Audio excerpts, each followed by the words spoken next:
Christians, and my brother or sister here who brings up a good point, that the Apostle Paul is a prime example of how God must open our sinful eyes and hearts so that a stony heart can be changed. Nothing could be truer than what this person just said. And no doubt I've made a bunch of posts with regard to what it takes for God to save a soul. Because a person cannot be saved through the exercising of a quote unquote free will.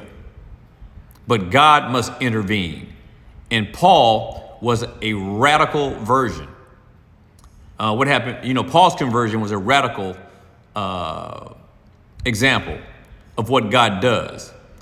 And so for us, it may not be as pronounced and experienced, but it is the exact same thing that must happen to us all. I mean, essentially what happened to Paul was that Christ arrested him in his tracks, stopped him dead in his tracks.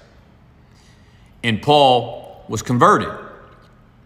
So if Paul, being the brilliant mind and the genius that he was, if he, knowing what he knew, could not exercise his free will to come to Christ when all along he believed he was doing God's service, how much less likely will it be for any of us to come to Christ without Christ laying hold upon us first?